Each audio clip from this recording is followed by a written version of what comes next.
Draft night 1 is in the books, and we have draft nights 2 and 3 coming up. And join me is Trevor Keys from Keys to the City. So we're going to dive into both New York teams, the New York Jets and the New York Giants. And funnily enough, it seems like both teams, once again, kind of similar, where you have 2 first-round picks, where I think generally the fan bases are happy, but there's a little something that There's maybe still there's a that little disappointment. uncertainty.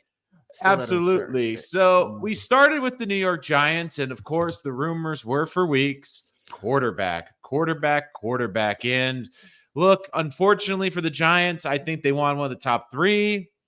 They didn't get the opportunity. None of the top 3 teams wanted to trade down. And then it came down to, do they reach for J.J. McCarthy? Do they reach for Michael Penix? Instead, they go with Malik Neighbors, who's arguably the most explosive receiver in the entire draft. But even still, it's a mixed bag because you have a lot of people saying that the Giants missed out and the Giants didn't address the biggest need, which was the quarterback position. But at the same time, also had dynamic playmaker. So, my good friend, how would you evaluate the Giants pick before I give my 2 cents on Well, the whole first I want to say, situation? Nolan, it's good to see you, man. It's been long overdue. I know we've been talking for weeks about trying. We didn't get to do a mock draft this year, Keys to the City, because we posted one. We didn't get to do a live one because our schedules have been so different. My brother's been working nonstop, and my schedule is a little off too. So it's great that we finally get to talk some NFL draft. Would have loved to talk previous of the first round, but we'll go into the first round. I just want to say that it was kind of for a draft that was getting so much hype, buzz with like, oh, we're gonna have trades left and right. There's gonna be like 1,000 trades. Players are gonna get, Brandon Ayuk, T. Higgins. Now maybe tonight it's different, but a lot of names you heard, the big names, and it's kind of boring. It was kind of just like according to plan with a lot of the picks. Well, especially the first 3. It's like we waited to 8:30 for Caleb Williams. We've known for 4 months. Honestly, we've known for 4 months. Caleb Williams. No, but here's the thing. I would say outside of the Michael Penix pick, the top 10 was kind of like according to plan. If you really look at it, like 1 was Caleb, we knew that. 2, we knew. 3, the 3 quarterbacks. Then was there going to be a trade? There wasn't trade. Marvin, we all get it. As a Giant fan, that's what you asked me because I am a diehard Giant fan. I'm happy, but I'm also saying we still have Daniel Jones as our quarterback. Right. And here's my thing. You get Neighbors, who is, like you said, the most explosive player. Marvin Harrison might be generational, might be the best receiver in this entire draft class. And I love Marvin Harrison. I think he's going to be special in Arizona. That's going to be a very intriguing duo moving forward with him and Kyler. But Neighbors has the Odell Beckham factor where you give him the ball, a little slant, and he could take it 80 freaking yards for a touchdown. Thing is that when you have all these fast weapons like Wan'Dale Robinson, Darius Slayton, maybe Darius Slayton gets traded tonight, who knows? Jalen Hyatt, and now you got Malik Neighbors. These are guys that you want to utilize their speed. And the Giants, Daniel Jones specifically, doesn't like to throw the ball down the field, doesn't stretch the field. There's not a team in the league that is fearful of Daniel Jones when he is on the field. And the funny thing about this, I get it. Neighbors is a great pick. It was the pick outside of Drake May. I wanted Drake May. Once the Giants tried desperately to get up to top 3 and the Patriots said no, and they stuck with Drake May, I was hoping it was one of the 3 receivers, whether it was Harrison, Neighbors, or Rome. I didn't care who it was, as long as we were getting a receiver, because it was probably the second biggest need, maybe the biggest need this entire offseason. But now we have Daniel Jones still, the issue. And I it's funny when I see Twitter and all these fan bases and ESPN and all this stuff saying, well, let's give Daniel Jones another chance. And I just pause for a sec because I'm just thinking, well, the Pittsburgh Steelers just moved off of Kenny Pickett. The Chicago Bears just moved off of Justin Fields.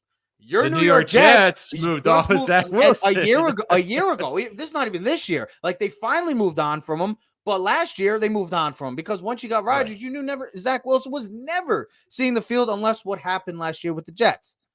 The Giants are going into year 6 with Daniel effing Jones. And we're still sitting here saying, oh, well, let's give him a chance. Are we that delusional as a fan base? Like, we don't have a good quarterback.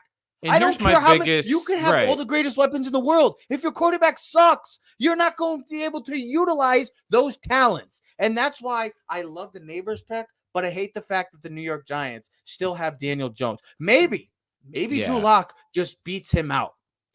I almost get this feeling, and you can tell me if I'm crazy or not, that Go ahead. I almost feel Drew Lock's going to be the star by default because there's that clause in Daniel Jones's contract where if he gets hurt, they have to pay him for a full another year. And I No, almost get this I feeling. want Drew Lock. I want Drew Lock. Right. I don't, because Drew Lock, he takes chances. He's a gunslinger. Yeah. He'll take chances. Daniel Jones, I get it. He's got the ability to use the legs, but the man's has one more injury away from calling it quits, or even worse. Like, that's the thing, that this guy is an injury-prone quarterback. He's year 6. His best season to many is a 15-touchdown year. I wouldn't even say it was his best year. I'd say his rookie year was his best year. 15 touchdowns, and we're saying this guy, we're going to give this guy another chance. Like, I get it. They tried, wasn't there. I don't know what the Giants are going to be like because Daniel Jones is still there, and they still have that looming dark contract looming over the New York Giants franchise. Yeah, and the one thing I would be fascinated with Joe Shane was anyone offering picks, because you did hear the rumors that teams were trying to get in the top 10 for Michael Penix. Obviously, the Falcons did move off of it. So that's one thing I want to keep an eye over the coming days is was there an offer on the table? Because I do think that could have been a great opportunity for the Giants. And sticking with New York, I think we go to the Jets now. The Jets, of course, for what seemed like forever, we're always mocking basically Brock Bowers. And I've been on this channel for months now screaming they need a tackle. I've been on this channel saying that, look, I like Brock Bowers as a player, but I don't trust this offense to get the most out of him. And I think that they did a great job. It's clear they won one of the top 3 receivers.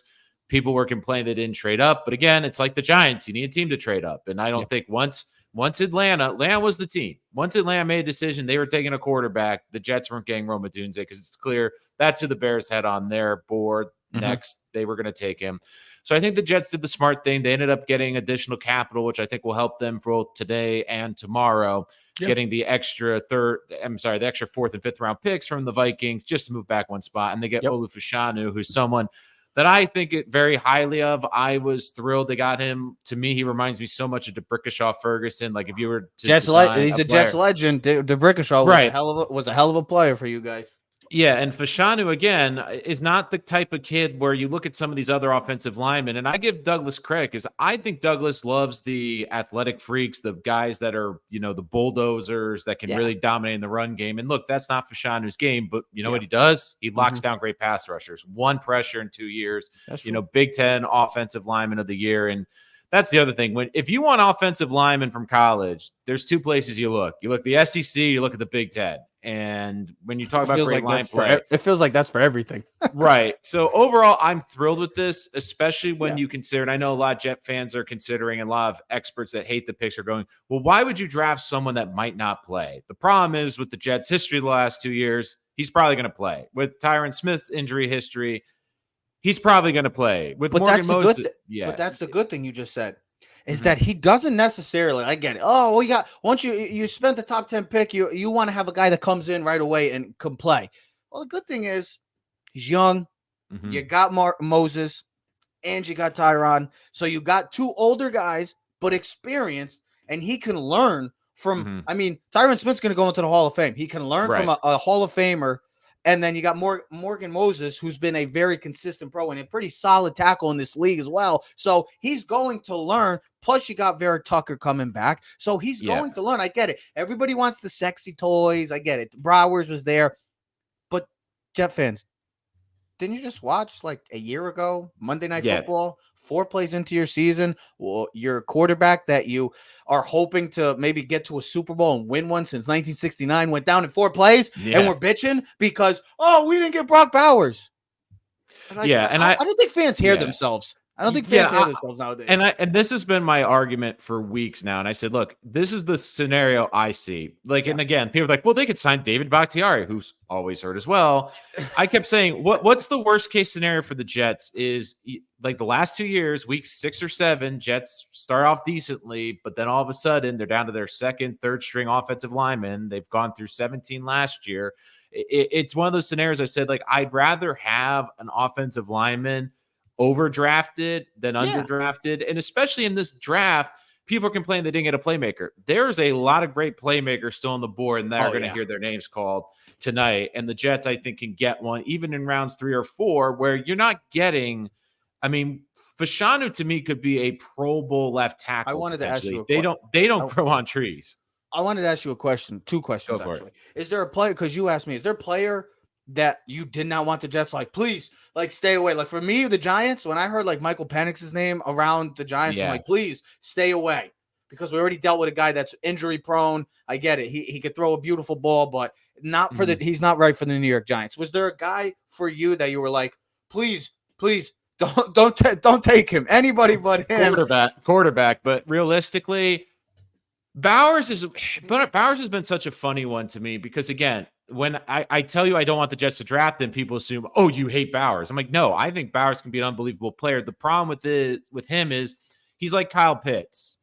Laporta was unbelievable last year. But Bowers is had Bowers Right. is a better blocker than people give him. So I thought maybe they could get like a George Kittle route, in the sense of you got that weapon, but you also can use him in the run game. And I get that, but my biggest thing too is the Jets have a decent tight end room. Jeremy Ruckert's a player I think is ascending. I think there's Theo Johnson's a guy target day 2 today for the Penn State. I mean, they have Conklin, who I think is an above average tight end. I mean, the tight end room isn't bad. Like, that's the thing. Yeah. And as much as I love Bowers, and now it's come out that the Jets are using him basically as a smoke screen for the last couple of days. It's funny to me with Bowers. I just get this feeling like you need to have a creative offensive coach with him to get the most out of him, to put him in the spot to succeed. And in a weird way, I was saying this last night, and it was funny. In my mock draft, I had him going to the Raiders, and people were like, oh, you're nuts. Why would the Raiders take him when they drafted the tight end last year? And I had Bowers going to the Colts. Bowers going to the Colts. But the thing that concerns me with him in Vegas is you have Antonio Pierce being the head coach. And while I do think Pierce is going to be a little bit more old school with the tight ends and use tight ends, I don't know if they're going to have an innovative offensive mind. Like Laporta last year, everyone's like, well, he could be the next Laporta. Laporta also had Johnson in Detroit, who many consider one of the best offensive minds in football. Like, even I've thought about as high as Brock Bowers to the Giants, even if the Giants traded back a couple spots, because I could look at a Brian Daboll using him as a chess piece all over the field. And that's why he was another guy. Like, if the Giants missed out on the receivers or trade back and missed out on the big 3 receivers, he was always someone on my board for Bowers. But my biggest thing too is it's just Aaron Rodgers. You need to be upright. You have 2 older tackles. I know this seems like a pick more for the future, but here's the thing. You're not getting this caliber of offensive lineman in round 2 or 3. You're getting maybe a good receiver, good BB plus. Well, especially with the way the tackles were going. Like, there was a lot that went real fast. I mean, you're like you just said, you're probably not going to get the talent like you got in 11, and you traded back. Were you interested in when they traded back? Were you at any point like saying, okay, maybe Fashanu was there, or Fuaga or Troy Fashanu? Yeah. Did you think those guys were like, okay, maybe I'd be set? Will you be happy if the Jets took one of those 2 instead of Fashanu? The only guy I would have considered over Fashanu was Fortuna out of Washington. And the reason for that was, to me, he's one of the few that has the athleticism to be a left tackle long term. But the one thing about him that maybe is slightly better than Fashanu was he could play 4 spots on the line, and he could be that high experience. Like, he could fill in a guard, he can fill in a tackle. Now Fashanu has been asking he play right tackle because he's exclusively left. I think the Jets, if they were to lose a right tackle, could put him in at left or right tackle. I don't think it's the end of the world. And again, I have this feeling the Jets are going to get an interior offensive lineman at some point over the next 2 days. To me, I just look at the upside. Fashanu, I think he had the upside to be a good left tackle, but Fashanu is one of these guys where we could look back on maybe a couple of years. I mean, I compared it to Brickashaw Ferguson. And while I don't think the Brickashaw Ferguson ever got the love he deserved as a left tackle, because again, he wasn't sexy. He was solid. He was solid. He never was the guy that got the Pro Bowl accolades, but he was just slightly below that. And but he was consistent every year. And that to me is, if Fashanu to me's got the lowest floor of the left tackles. Like, I feel like worst case scenario, he's just going to be an everyday starter that you don't worry about. He might not be the greatest left tackle, but he's a plug and play left tackle that you don't have to worry about for the next 10 years. And that to me, I mean, they don't grow on trees, and it's incredibly hard to find. And there's so much value later on in this draft. And we will get into rounds 2 and 3. Outside of quarterbacks nowadays, like the left tackle and the edge rusher are probably the 2 most valuable positions. I mean, you could say receiver because of with the way the NFL is going, but quarterback is number 1. and then you've always had left tackle, probably 2, and then edge rusher, if whatever. Though, like you just said, Nolan, great left tackles or tackles in general don't grow on trees. I mean, yeah, just look at your left tackle. I mean, Andrew Thomas is a great left tackle, and then our right tackle is. I think he could be a good guard. Well, that brings us into a good transition here for day 2 and 3. And guys, if you have comments, please put them in the live chat. We will get to your questions. But Yes, sir. the Giants find themselves, I think, in an interesting position. We'll start with the Giants, and then we'll switch back to the Jets. So the Giants, of course, made the big trade, lost out on a second-round pick, but they still have some pretty good assets coming in to the last 2 days of the draft. They have pick number 47. They have pick number 70. Yep. They have pick 107 the 4th round, a 5th, a 6th, but no 7th. So basically they have 1 pick per round the rest of this draft. My question to you is, sitting here at 47 tonight, do you feel like the Giants, in terms of their holes, need to get more capital in this draft, or do you think that they try to trade up and get a little creative? And what needs do you see this team going after here on day 2? Well, outside of receiver and quarterback, and even edge rusher, which they solidified with the Burns trade, and then they solidified last night with the Neighbors selection. Cornerback. They don't have a Dory Jackson. They don't really have a true number 2. Deontay is going to be our number 1. Got to get a number 2. Whether that's Kool-Aid, whether that's Cooper DeJean, you still got some talented corners on there. And I saw Rakestraw Jr. from Missouri. You have talent still there. TJ Tampa as well. There's great corners still available in this round. Yeah, you would say, as a Giant fan, maybe go pick up some more draft capital. But with some talent there and the need for corner, I mean, maybe the Giants look to try to get up a little closer. Not having that 39th pick is kind of a killer right now. But I know it was for Brian Burns, which, I mean, Brian Burns is a hell of a player and a hell of a talent for the Giants. But I would love to see corner. And what do you think about the interior offensive line? Because the interior, there's a couple good centers. I mean, Powers Johnson out of Oregon, I want to see how Michael Schmitz does this year. I think I think he's got year 2 with him. Well, I meant more as like a guard, like a Christian Haynes, maybe even out of UConn too, like the guard position. But they did a good job in free agency addressing the offensive line, picking up Runyon and Illuminor. They picked up a lot. They picked up some pieces. They picked up depth, and you can never have enough offensive linemen in this league. You got to have offensive line and D line to win in this league. You got to win in the trenches, and the Giants did that, addressing in free agency. So I don't know if they go offensive line. I mean, if Joe Alt was there at 6. I think the Giants would have definitely still passed him for Neighbors, but I think they got to go get a corner. I think having a corner is a must because of look at the division they're in. You're going to be going against Scary Terry. You're going to be going against CeeDee Lamb. Don't know what Dallas is going to do. Maybe they're going to add a number 2, and then you got to go ain't going anywhere. And then you got to go deal with Philly, who's got talent galore on that offense. So they're going to need to go get a number 2 corner, or maybe they go pick somebody up in free agency after the draft when all the rosters are kind of almost settled in.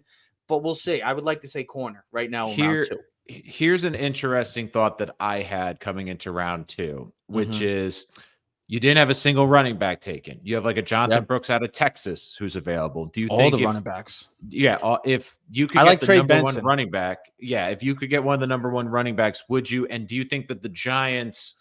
Is there anyone in round 2 for quarterback, do you think, especially because we saw 6 go in the first round, like maybe a Spencer Rattler, maybe a little bit early for him, but could it be someone that maybe Daboll's looking at saying, okay, he's got the tools I can develop, I can sit him for this year, at least half the season. Is there a quarterback that you would like to see maybe targeted here on day 2, whether it's round 2 or 3? Or do you think that the Giants have basically made their decision? They're not looking at a young quarterback. At 47, no quarterback at 47. I think it's too high for a standpoint of where you got Michael Pratt is graded as like maybe back in the end, 2nd round, early 3rd, maybe 4th. Spencer Rattler, same thing. I would like to see Spencer Rattler if possible. He's got the talent. He doesn't have to come in and start. He can learn from Daboll. If that's at 70, if that's more of a maybe a decision that the Giants want to go in, I wouldn't be opposed to 70, especially if they could get a corner. Running back, I think, is also a need. You want to add some running back depth and team up with Devin Singletary. Trey Benson came in for a top 30 visit with the Giants. So the Giants, I've seen reports, they are intrigued with Trey Benson as their guy. I like Jalen Wright out of Tennessee, speedster. You can never, I mean, you can't teach speed. And the Giants just went to go get the most explosive player in this draft in Malik Neighbors. I mean, add some speed on that team. I know Daniel Jones is the quarterback, but with all that type of speed, it's a hell of a, it's hard for defenses to handle. I like corner in the second, 47. If they try to trade, whether that's stay put, trade, or trade back, pick up some draft capital. And then round 3, corner running back would be good with me. I'd be okay with it. I'd be okay with that. I mean, there are some really good corners on the board right now. We talked about Kool-Aid a little bit as one of the key corners that are on the board, but there's still some other. I mean, you have Cooper DeJean out of Iowa, who I think, again, there's questions if he's more of a safety, if he's more of a corner in coming out. You have Sandstrill from the Michigan, Giants need both corner safety. Right. The Giants both need safety and corner. So, I mean, if Cooper DeJean somehow fell to 47, I mean, I know he's coming off the injury and stuff, but still, this kid's talented and he's versatile. So he can play both the safety and corner, and that's two of the big needs for the New York Giants right now is corner safety. So, hey, Shane Bowden, new defense coordinator, likes the versatility, brought back Isaiah Simmons. Can never go wrong with a type of player like that where you can use him in multiple positions. You can put him at the slot. You can put him at safety. I know that some teams or people don't like to do that with a player. Just go ask the Arizona Cardinals because they try to do it with Simmons. People like to have a primary position, but you're seeing more players like that. Kyle Hamilton. Why can't Cooper DeJean, depending on where he goes, why can't he be like a Kyle Hamilton? Not saying he's going to be, but why can't he be that hybrid type where he can play in the box, go blitz off the edge, play a tight end, play in the slot, play safety, or play your best receiver? I mean, I think the hard part with those type of players is you need a great coach on that side of the ball that's going to maximize. I think to me, one of the best examples I can think of is a former Jet, Jamal Adams. When you really think about Jamal Adams, he really wasn't a great pure safety, but if you lined him up as a hybrid linebacker in the box, he reminded me of like a Landon Collins. Where he's not really technically like the best safety. You know who I also would have thought nowadays? LaRon Landry. Yeah. Remember when they had him as a I mean, he was like that type of you could put in as a hybrid. I mean, they're starting to use that term now as a player, but corners are very valuable. And with the way the NFC is, with the great talents that are in that receiver talents, I should say, gonna need some corners. And the New York Giants need help with that. Yeah, Matthias Simon guesses we transitioned to the Jets. Should the Jets try to take a QB develop? I have a couple of thoughts on this. I agree, and I do think the Jets are going to be a very interesting team tonight because now, all of a sudden, after the trade last night, the Jets have the 3rd round pick, 7-2. They have one pick coming into round 2, but I have a bold prediction that they are at least picking 2 players tonight. They have 3 4th round picks.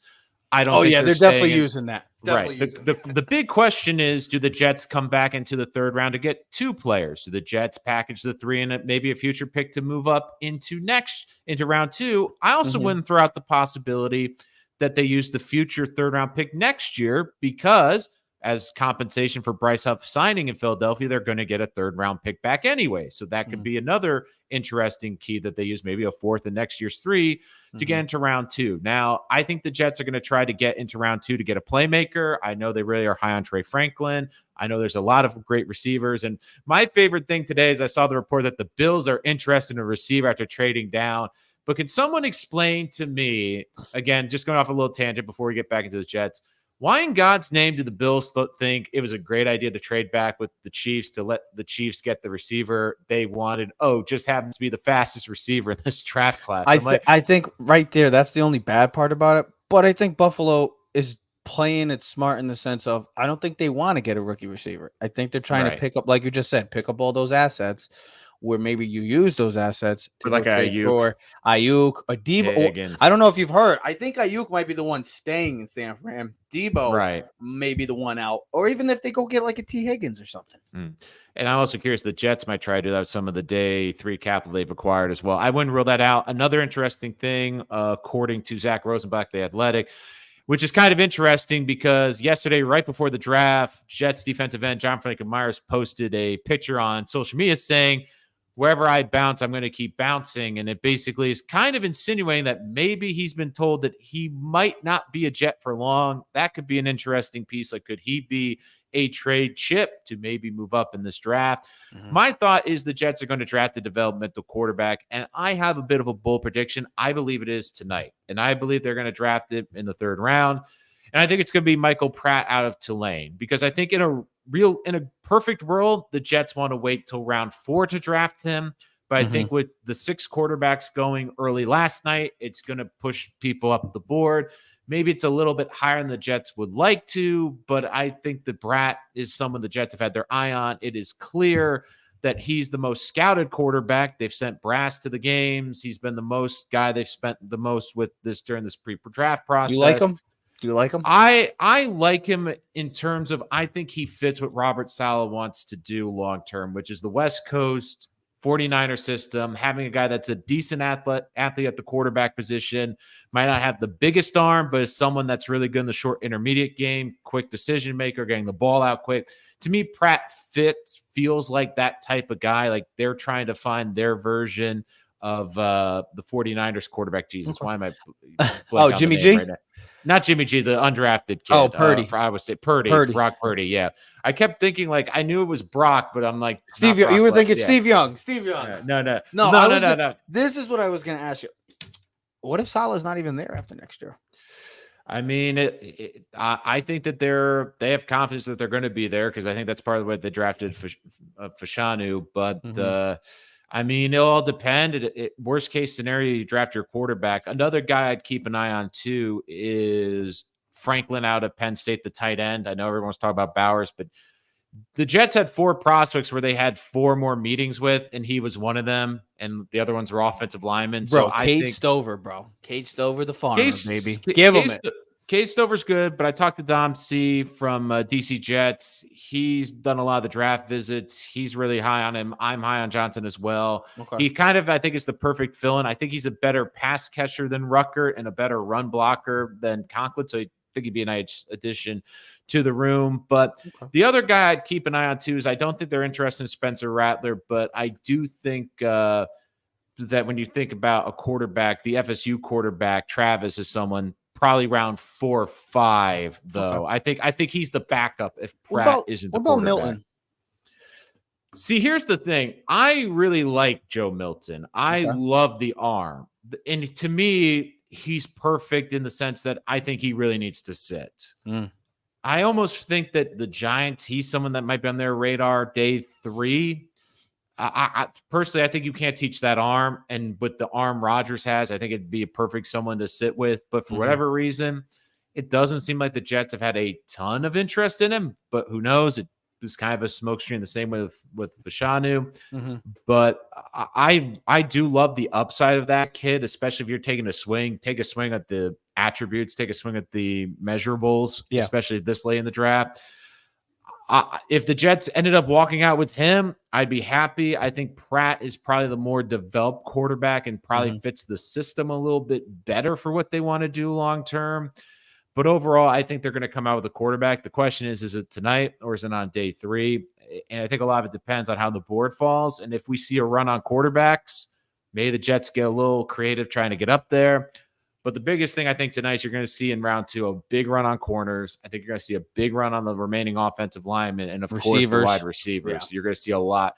You're going to see a lot go tonight. And I think some guys are going to go higher. Like Ricky Pearsall was someone that I loved, and I was praying the Jets could get in round 2 or 3. That was a surprising pick. That was definitely surprising. He was a surprising pick, but when you look at the ability that he has, great route runner, big size. I mean, 3 drops. 3 drops last year. Like, that to me is like someone that Shanahan's like, played with Ayuk. He played with Ayuk at Arizona State. Yeah, I think the 49ers especially are going to trade one of their receivers before the end of this draft. And it'll be interesting to see who it is. Would you be interested if Debo was with the Jets? Because I know the Jets have been looking. I wouldn't say actively, but they've been looking around for a number 2 to team up with Garrett. Right? I would have preferred Ayuk. I mean, Debo Debo, to me, it's funny. If you were to ask me a year ago, I would have said yes, because in LaFleur's offense, they ran a lot of motion, they ran a lot of jet sweeps. Like, to me, he would have fit great. Mm-hmm. Now with Rodgers, who doesn't love a lot of the pre-snap motion, doesn't love to move guys around, just have them line up and diagnose the defense straight up. Yeah. I think you would limit what Debo does well, because Debo is a hybrid weapon. You have to use him creatively. And that's one of the reasons with Bowers, I was concerned, because as much as I trust Rodgers more being an offensive coordinator, the Jets also have a certain offensive coordinator that made the comment he didn't know Breece Hall could catch the ball in the backfield until week 8. I'm stunned that Nathaniel Hackett's still actually there as your offensive coordinator. It's called Aaron Rodgers. I mean, I get it. I mean, trust me, I don't get it either. But I mean, you just got to. It's okay. We still have Daniel Jones. At least you don't have Zach. At least you don't have Zach Wilson. You got Mr. Tyrod Taylor now. So can you imagine that Denver quarterback room? Like, they make the trade for Wilson, and then a couple days later, I mean, they're already drafting Bo Nix. Like, I'm fascinated. His lookalike. They look alike. Yeah, I am fascinated to see what that depth chart is like to start the camp. Like, who is the number one quarterback? Not to start the season, but just at the start of camp. I think it's between Stidham, Wilson, and Bo. I feel like it's got to be Stidham, maybe Wilson, then Nix. I think Wilson, the only reason he has a slight edge is just the experience. But I mean, it's what was your biggest, I guess, surprise? I mean, was it Penix? I mean, was Penix the one that you're like, what the hell just happened? To me, it was Penix, and it was simply, and again, I love the drama of Atlanta, where basically Kirk Cousins is like, WTF, what the, That's how we all at that. I don't even know what time it was at, but I was at a bar watching, and everybody was like, whoa, what? Like, what the because he spent all that money on Kirk Cousins, and I'm like, okay, then maybe they'll get someone in round 2 to send develop. I was like, okay, they'll get the best defensive player, but look, I'm not going to kill the Falcons for making a pick. I think it's a smart decision if Kirk isn't the completely healthy. I mean, he's still coming off an Achilles. I think that they've put themselves in a position where you look at that division, there isn't exactly a great quarterback plan for all those teams long term. Yeah. But the problem is, I think it's the communication, because it's clear they didn't tell the Cousins camp. And again, things changed. They told him the moment he was when they were on the phone that they were going to draft him. Like, we're drafting Michael Penix. Not beforehand. Like, I would have called like, hey, look, we're making this pick. And again, wouldn't have been happy, but it's just, I handle that. And I get where Cousins is coming from. I mean, they're probably the best team in that division. He's looking like, if we get a great defensive player, like, we can compete in the NFC. Now it's like, okay, we got a long-term plan, but how's this help me in the short term? That changed everything of the draft. Like, once that happened, I get people's boards were like, oh shit. Like, we like Denver. That's what I knew. The Jets were not getting Odunze. I knew the Jets were getting Odunze at that point. I'm like, well, there goes Rome Odunze. But I also was saying to myself, did Denver really like stay and be like, yeah, we're taking Bo no matter what? Or like, think about it, because he was at 12, and we were talking about him. Penix maybe late first, maybe Bo late first as well. But we were thinking more Bo Nix being in like early second, and he went to 12. So like right there, you're like, oh, so the quarterbacks are gone just like this, because once Penix was gone, every team that needed a quarterback panicked. I wasn't going to roll out Bo Nix to the Broncos just simply because they don't have a second round pick. They were kind of screwed, where it's like, okay, we can't. I mean, I think too, it's a marketing thing as well, because you cannot market to that fan base going into a division. Even going in this year with Bo Nix, it's like, okay, we're going against Kansas City and Justin Herbert with this. It's with like Bo, with Bo or Zach, or Jared. I would say I was surprised Latu was the first pass rusher a little bit off the board. Probably was a bit of a surprise. I thought J.C. Latham was a little overdrafted. Again, I have a thing. I'm not a huge fan of Alabama offensive linemen, but once Alt went, because I feel like Alt or Latham were like the top 2 tackles, which I was surprised that Latham kind of pulled like the J.J. McCarthy, where he was flying up the boards real quickly, and I was like, oh, what happened to Fashanu? Like, I thought he was supposed to be like a top 5 pick, and then he started dropping, and Latham started rising, and he was either going to be Alt or Latham. And then once Alt went 5, I was like, okay, Tennessee's taking offensive line right here. It's just who? And I was a little surprised they took Latham, but hey, offensive line. Yeah, Need to go get him. I think they should take fashion, to be honest. I'm glad they didn't. But again, it might really I short thought they were going guys to take like Fuaga. I had them. yeah. I think Fuaga was my I'm mock I'm a draft. little yeah. I'm just a little surprised too with Tennessee again.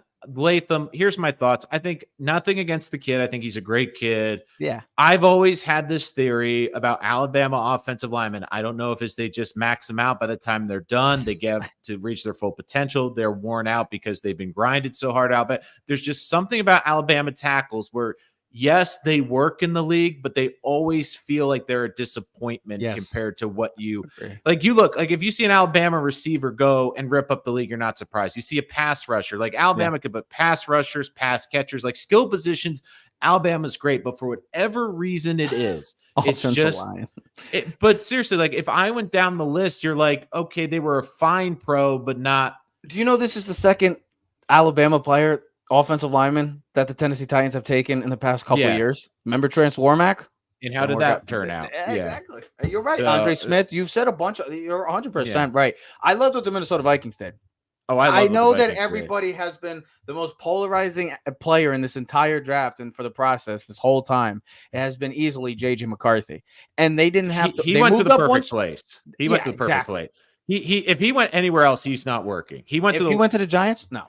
I would also make this case too. I feel like Drake May, if I was to pick the quarterback that's in the worst position, I think it's Drake May. And it's funny because but it all depends on what New England does tonight. If they decide to trade one of those high picks for like an Ayuk or a Debo, maybe it changes a little. But here's the thing though. Like I feel like if May went to the Giants, for example, you get a great offensive guy with Brian Daboll. I would have loved it. I just look at the Patriots, and again, they don't have a lot of skill positions right now. No. They have a defensive head coach, and it still feels like they're stuck in the Belichick mode. And that's one of the biggest criticism I had the Patriots staying with their head coach, going with Mayo there. Because I said, look, they need a reboot. They need a fresh pair of eyes in there, a fresh set of ideals in there, and not someone that's just going to do it as Bill did. And I get the track record, but so you've also seen. Go ahead. I would have gone all. If I was the Patriots, I would have gone all in for Ben Johnson. Like I would have said, whatever the check was from Detroit. Would you have taken, if you were the Pats at 3? Would you have traded out, or would you stay in Pat and taken a receiver? I think that they should have taken I think they should have traded out. And I've been on the record saying in my mock drafts, if the Patriots really wanted to do this the quote Patriot way, they would have traded out, gone more draft capital, gone into the early teens, and drafted, like, for example, a JJ McCarthy at like an 11 or 12 or a Bo Nix, and have them sit behind Jacoby Brissett for a year. But unfortunately, with Drake May, I think they're going to have to play him early because especially when you draft someone 3rd overall, they're going to have to throw him in there. And look, I say mid-season for him. Right. And here's the problem that he faces. He's in an AFC East that's incredibly talented, but it's also got some really good pass rushes. The Jets' defensive line is going to be a handful. The Dolphins' defensive line is going to be a handful. And the Bills' defensive line is going to be a handful. So again, it's kind of basically thrown into the deep end, and you wonder, does he have the coaching around him to elevate him? Where I look at Bo Nix, I'm like, okay, he's got a great head coach. Okay, I look at JJ McCarthy. He's got an unbelievable roster and a coach that I think will get the most out of that skill set. Where I look at him, unfortunately, even in Washington with Jaden Daniels, I get this feeling that they have a better offensive coaching staff there than with the Patriots currently. They have more weapons. Like, seriously, like if I'm the Patriots, and it's funny because the Patriots are picking early tonight. 34. I'm kind of curious. Yeah, I'm curious to see what they do. Definitely receiver. If they're staying put, it's definitely going to be receiver, whether that's AD Mitchell or I mean, it's definitely going to be receiver. I mean, it could be. The other thing I'm curious too is, like, do they try to do the New England thing, trade back to get more picks? But I mean, there's still some good receivers. And the thing with the receivers, and this is what I will say tonight with receivers, this is such a good receiving class. Don't be surprised if certain guys go earlier and some guys go later. It's all about the flavor the coaching staff wants.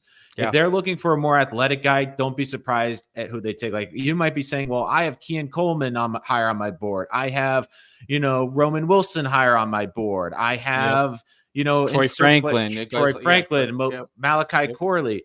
It comes down to, do they want a bigger receiver? Do they want a faster receiver? Do they want a better route runner? Do they want more of a gadget guy? Do they want someone more of an immediate impact? Do they want more of a slot guy? To me, that's where really is going to come down to tonight. Like even Ricky Pearsall, he's someone that I've been adamant about. I thought he was going to be I think most of us all anticipated him to be a second-round pick. Yeah, and he became a first-round pick. And even last night with actually, you brought up the surprises for the draft. My biggest surprise in the draft was the Bills trading with the Chiefs. Like, I'm sorry, but there's certain teams like, why?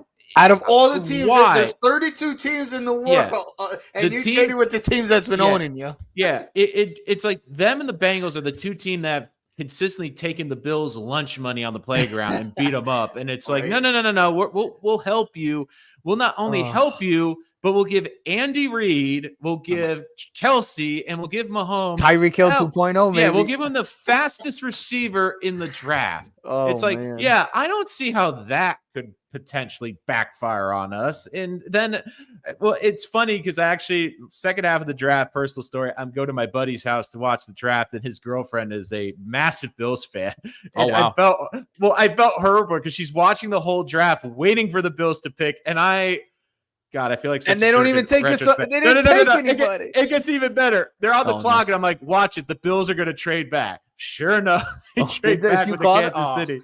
And then she's MFing, and then they're back on the clock, and it gets even better. I'm sitting there, I'm like, could you imagine if they trade out of round one tonight? She's like, that's not going to happen. And what happened? And there's been a trade, and she's like, God, I've been watching this for 3 hours. Imagine that. You wait the whole night. Draft starts at 8 o'clock. Your team's picking at about. I give Detroit credit. They traded up. I was like, can you imagine by some miracle if Detroit traded out in round one? That was a great pick. That was a great pick. Somehow getting Taron Arnold, maybe the possible number one corner at what was it, 24? It was a Dallas pick, so it was 20. Was it 23? Well, I was surprised with the Eagles pick. I know they got a good corner, but I thought they were going to go defensive tackle or get one of the good centers. Like they needed corner. I know because Bradbury's getting older, Slay's getting older. They need to have a corner. I'm surprised they didn't go with Arnold. Bigger, faster, more physical. But I know the kid Quinton Mitchell is a solid player, and he's going to go right in and be probably the slot guy, maybe even the number 2 in that defense. You said the quarterbacks. I just want to really go through the quarterbacks quickly. Caleb Williams, I mean, he's got as the number 1 pick, you have the greatest situation that a number 1 pick has ever had.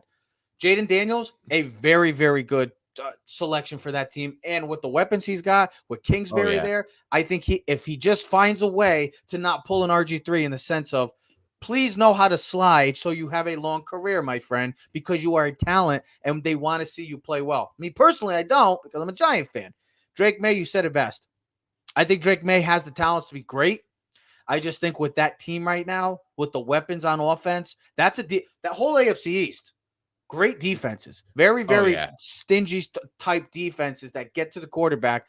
But the Patriots don't have a lot of weapons. Probably outside right now. I don't think there's anybody, maybe than the Chargers, that don't have any real great weapons offensively. Right. And then you said JJ McCarthy, great situation. Bo Nix, we'll see. Penix. We're going to have to wait until he's 30 years old to play. I'm curious, how many quarterbacks do you think get taken between rounds 2 and 3? Because I almost have this. Or today you're talking? Today, rounds 2 and 3, because I have this over under, let's say 2.5. I would go the under. I think possibly 2. Rattler and Pratt.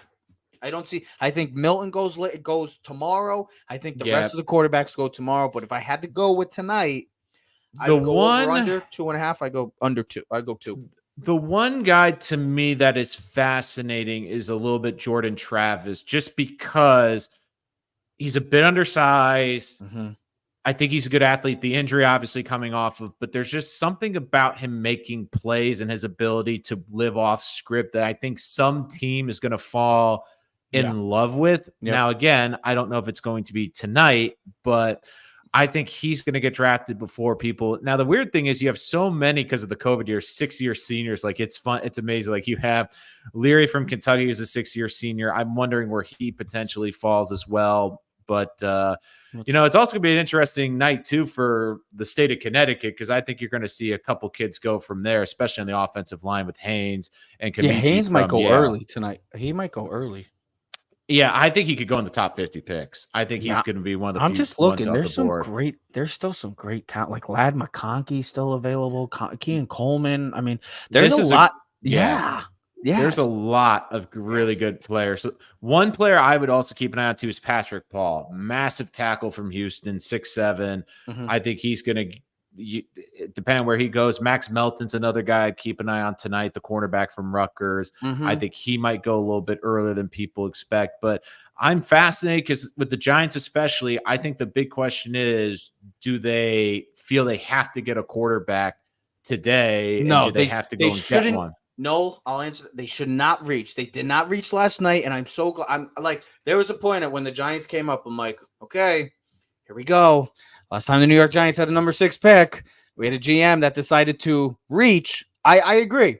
I agree that there was both great picks, but I was nervous when when the Giants came up, and I was thinking, we might take JJ McCarthy right here, and I'm thinking, we can't. Like, I like JJ McCarthy. I'm actually a fan of JJ McCarthy. I wasn't to the point where he should not go in the top 5. I mean, he went in the top 10. As a Giant fan, I didn't want to draft him at 6. I knew that the Giants needed a quarterback. I knew that they needed a receiver. And I mean, Neighbors, all we've been hearing is explosive type of talent that you could just get into the offense and he can really turn your offense around. We'll see. He's going to deal with Daniel Jones or Drew Lock as your quarterback. We'll see. Time will tell on that pick. But I mean, as a Giant fan, I agree. I think we both got solid picks, man. Well, here's one interesting thing I would ask you. Is there a certain position, if the Giants picked it tonight, would piss off their fan base? Because for me as a Jet fan, I think many Jet fans would be pissed tonight. The one position I could see them getting pissed at is if they traded up to try to get a pass rusher. Now, again, I know how much they've added. They lost Bryce because they even. Well, they've added Reddick. I think they have a good pass rush, but it's clear Saleh loves the pass rushers, and they've worked out a lot. Like, they've worked out Nealon. They've worked out a couple. Dude, that's an elite defense. I mean, that defense. Right. Not a lot of teams can score on that defense. So I mean, if your Jet fans want to get pissed off about having a top 2 or 3 defense, yeah. I mean, I guess be mad about that. But damn, a championship level defense. I just think pass rusher because they don't have the weapons on the offense. Like, I feel like if it's a non-offensive player, there's going to be a little bit of head scratching. Yeah. Now, again, if they get a long-term corner, because they need to figure out the long-term corners, because they're going to lose some corners in the next couple of years, especially with the contracts coming up. I think safety, maybe not tonight, but day 4 is the position. Interior defensive tackle is the one position I wouldn't be shocked they addressed tonight, which is they did do a good job adding Javon Kinlaw during this offseason, but they've been really under the radar going after some of these interior defensive linemen and really keeping an eye on that. So if I'm the Jets, and if you're one of the people following the Jets, don't be surprised if all of a sudden you see them trade up to take like an interior defensive tackle, especially because we talk about the receivers and the tackles in this draft, but this is also a pretty good defensive line class, especially the defensive tackle position. Hey, you called the Bills trading back last night, so maybe you might be right on this one tonight. What, did they announce something? No, I'm saying last night when you said you said last night you called the Bills trading both their times. Hey, maybe you might be right at what the Jets do too. I wouldn't be surprised too if they really do that. And it's funny because like Olu Fashanu was one of the guys I was looking at early on in this draft process, but it just seems like a couple of the last couple of weeks, like he didn't really fit in there. And, it's funny. They asked if he can play guard, but he's like, yeah, I have never played guard, but I'm willing to do anything to help the team. I'm like, that's the type of guy you want. Before the draft and before everything happened, was there a player that you were like, I really want? Like, outside of like who realistic, I'll say realistic guy that was like, I really want this guy and I'm hoping to God that he falls to the Jets. If you were to tell me back in January when this process was, it was Fashanu. That was the guy. And I actually was of the opinion when I was starting the boards was he's not even going to get to 10, where you were looking at so many teams that needed tackles.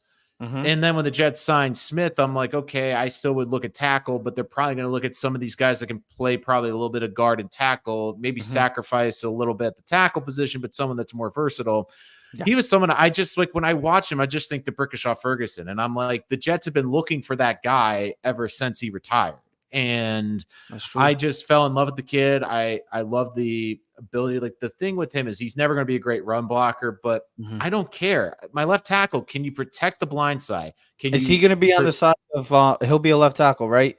Oh, absolutely. He'll be with. He'll be on the side of Vera Tucker, correct? Is Vera Tucker a left guard or right guard? He's going to be right. He's going to be right guard. It's going to be Vera Tucker's the right guard. Simpson's going to the guy they signed for the Ravens is going to be the left guard. Okay. So it's a good offensive line. I think it's a great pick. This is a pick that they really had to make. And the thing I look at too is Aaron Rodgers, right? And I also I kept saying this too with the receiver position. I wouldn't be shocked if the Jets don't draft the receiver even tonight. Maybe they wait till round 3 round day 3. Yeah. Because there's still a lot of free agents and a lot of trades you can make. The Sanford 49ers, T. Higgins, and even on free agent market, Corey Davis, OBJ, Boyd. I mean, there's guys that I almost kind of get the feeling Rodgers would rather take the 1-year deal veteran receiver who he doesn't have to develop instead of someone in rounds 2 or 3 here. So that's another reason why.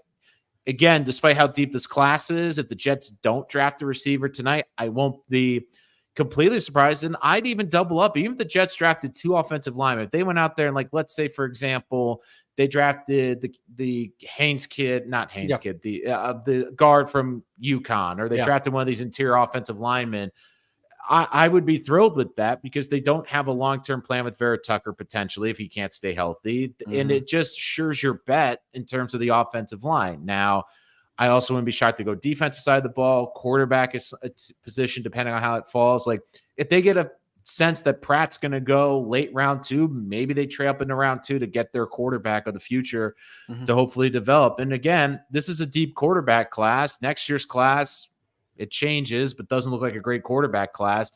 Is it smarter to get that developmental kid now, get a year of seasoning under his belt, than supposed to a year later? Roger says, look, I got 1 year left in me, and you're kind of forced to try to find. Well, realistically, Rodgers has probably 2 years left. Realistically, if we're talking as football fans, I hope he has 2 years. Yeah, right.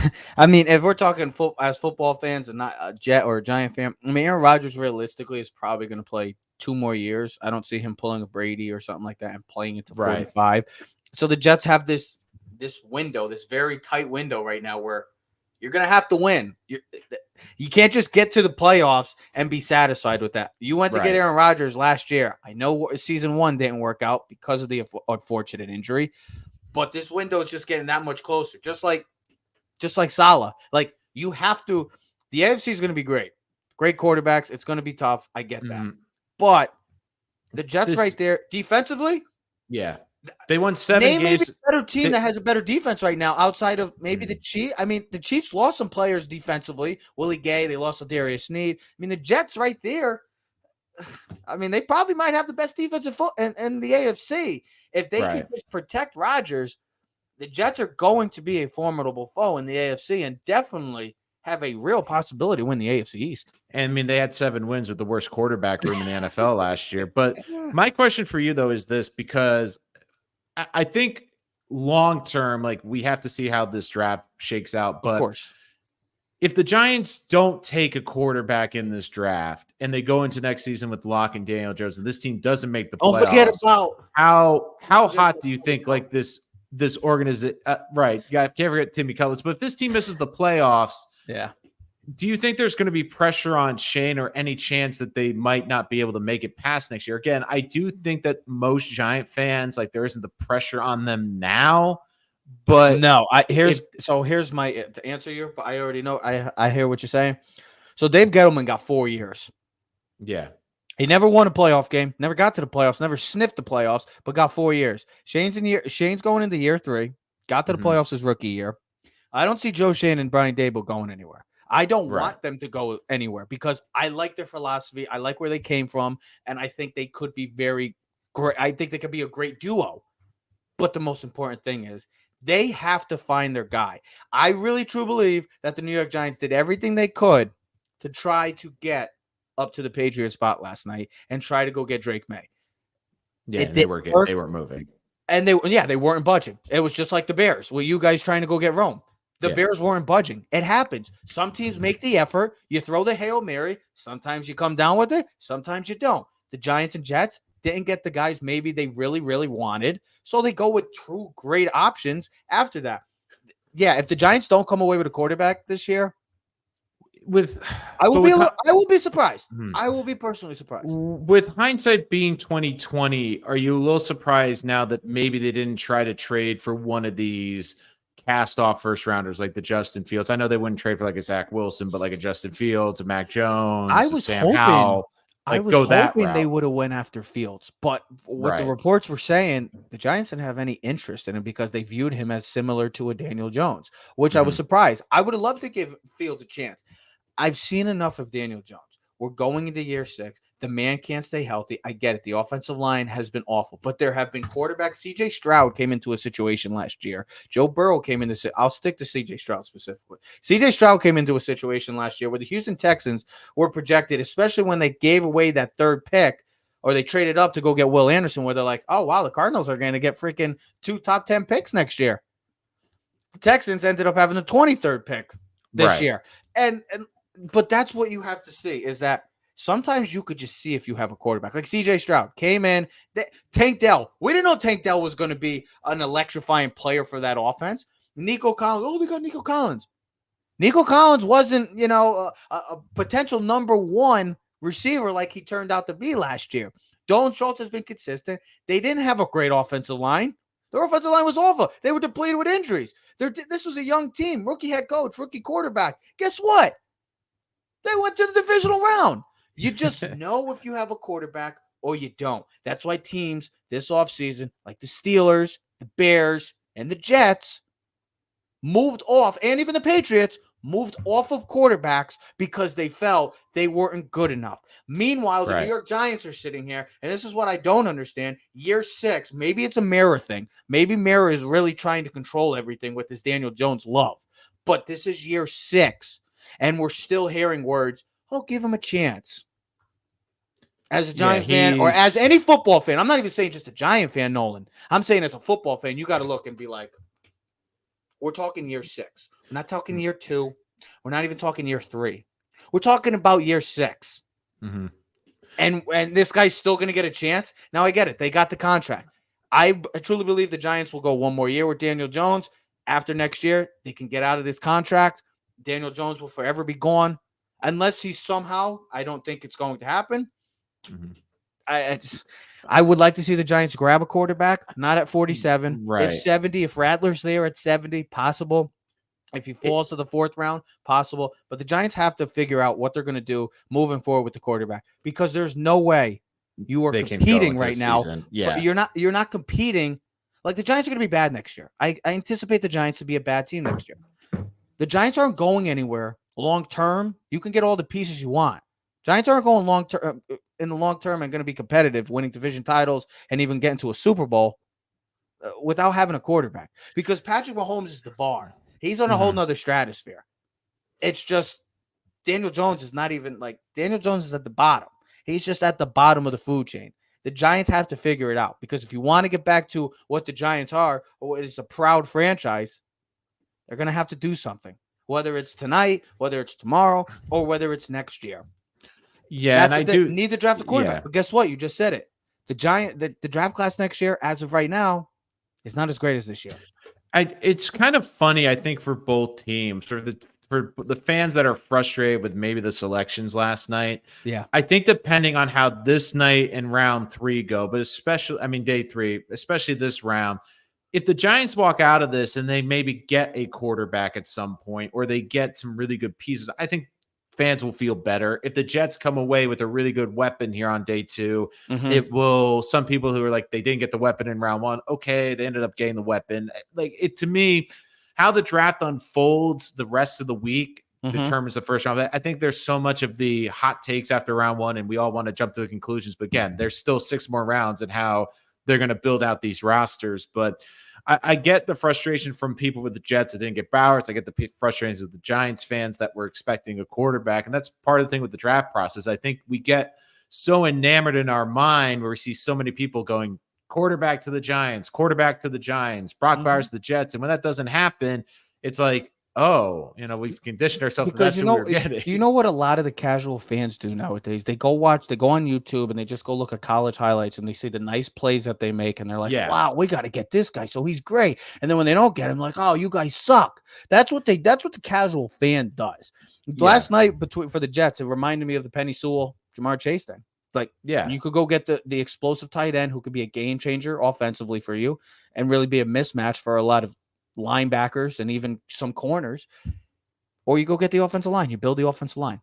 Damian Woody was pushing for the offensive line. I said the Jets. I mean, Bowers would have been a great selection, but you need to keep number 8 healthy. Right. But I've always gone back to this. The most influential draft of my entire life for the Jets that really turned the whole franchise for relatively a decade and led to 2 NFC championships.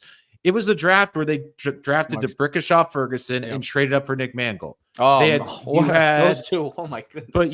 But in that draft, and now you look, they drafted Joe Tippmann last year. Now you have Olu Fashanu. If they're anything like those two, and they're your starting center and left tackle for 10 years, it makes it a lot easier to find a right tackle and a guards as opposed to finding the left tackle and the center. So again, it's not the sexy pick, but it was the right pick for the Giants.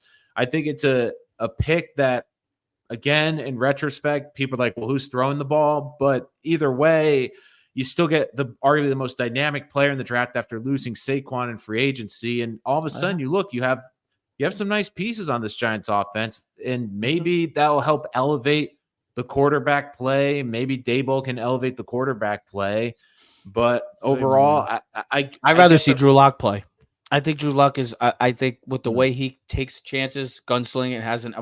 I just don't think Daniel. You've seen enough tape of Daniel Jones. You know what you're getting from Daniel Jones week in and week out. I just also get this. I will predict that by the end of this draft, each of these teams will have selected a quarterback. I don't know when they're going to select a quarterback. I don't know. Think maybe more likely tonight or tomorrow? If I had to bet for the Giants, it's tonight. But I think it's only the really like guy. The Jets, I think the Jets' hope is, and it depends on their intel, and I think how they act will be on the intel.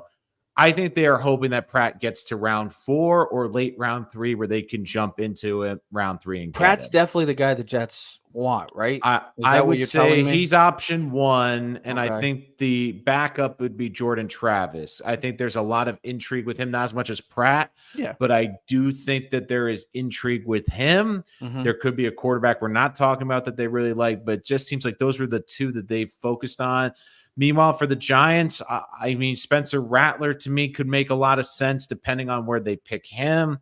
I also want to draw Pratt to the Giants, although to me, he's limited a little bit more physically. I almost just get this feeling that maybe I'm wrong, but Daboll wants someone with a little bit more upside and physical tools that he can develop. I mean, there's some guys on day 3. You look at Joe Milton, huge arm. I mean, you look at Devin Leary from Kentucky. I actually like Devin Leary. I liked him at NC State before he went to Kentucky, but he had the injuries. Right.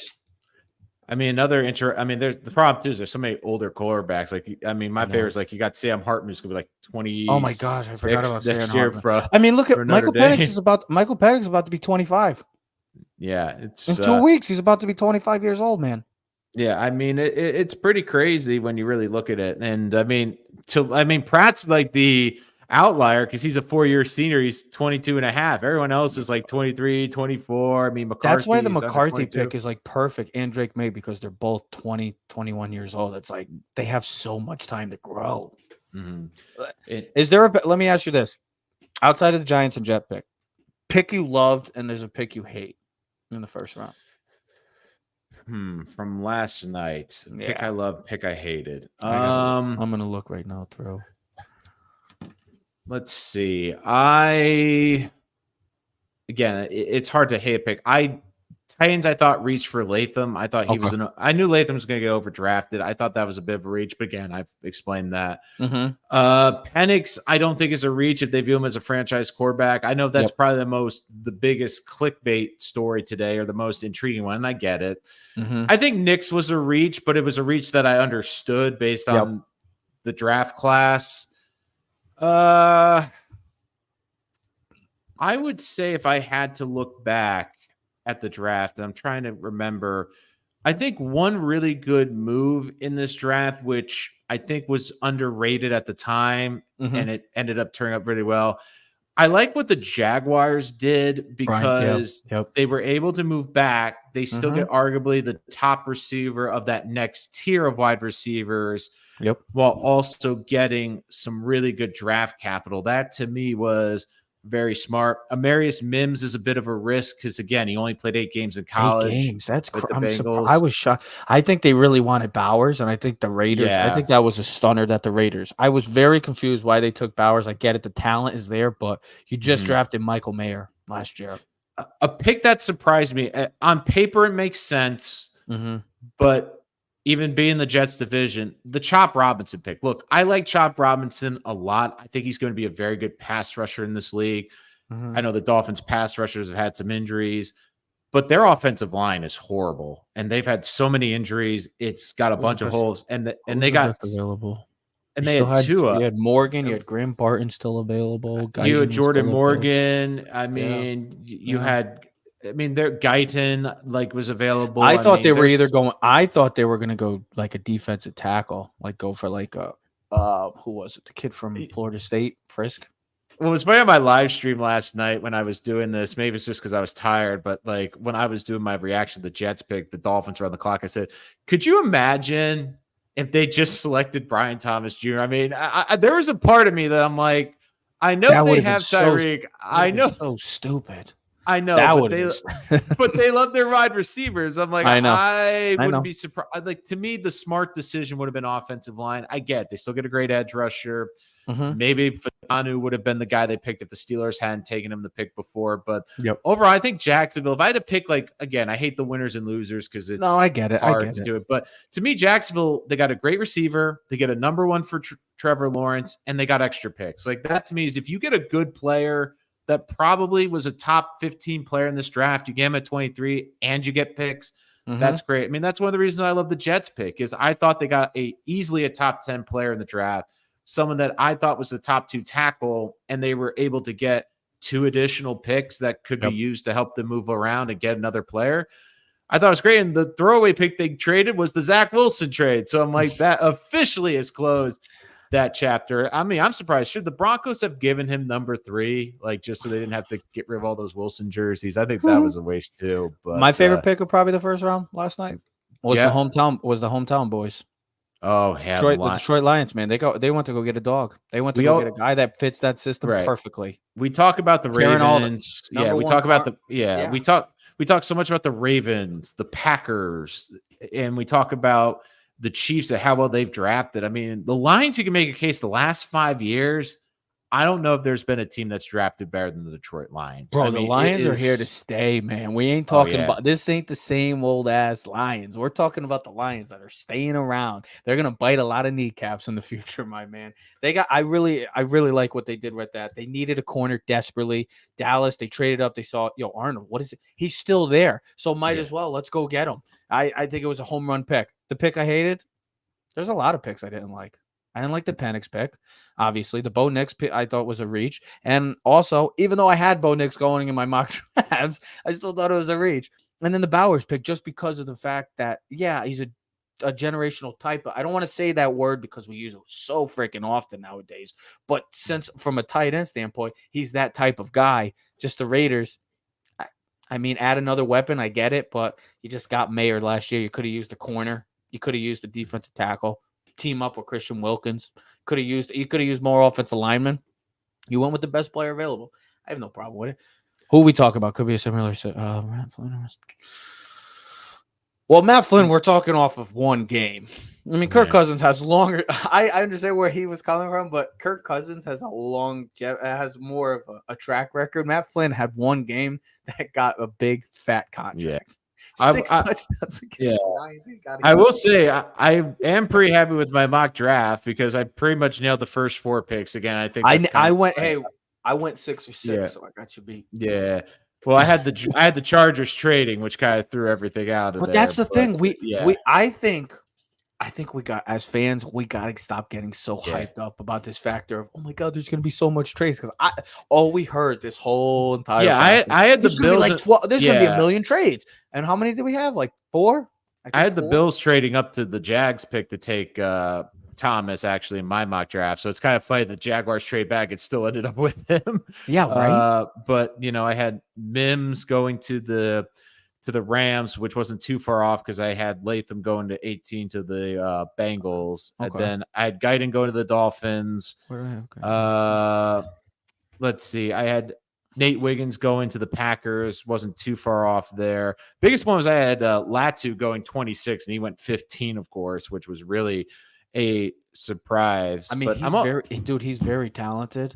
He could I mean, if he didn't have the injury issues, he could have been like a top 10 pick. I did call Xavier Worthy to the Chiefs. I felt like that was just that was a pick. Like if you're to ask like 10 picks that match perfectly for a team, like glove, like that was one of them. You're like, yeah, 100%. Yeah, because just the speed and everything. You're like, okay, that's just insane. But it'll be curious. I think you're going to see some really good tackles go off the board today. I think I wouldn't be shocked if the Jets look for an interior offensive lineman. There's some really good ones there still left. I mean, there's some good interior players. Johnny Newton, the defensive tackle from Illinois. He was supposed to be a first round pick, and he Nealon's there, Frazier's there, Chris Jenkins is there. I mean, that guy is just basically a road grader with legs. How many times are you about to hear this? But I like what the Panthers did coming up and getting Xavier Legette, even though Roger Goodell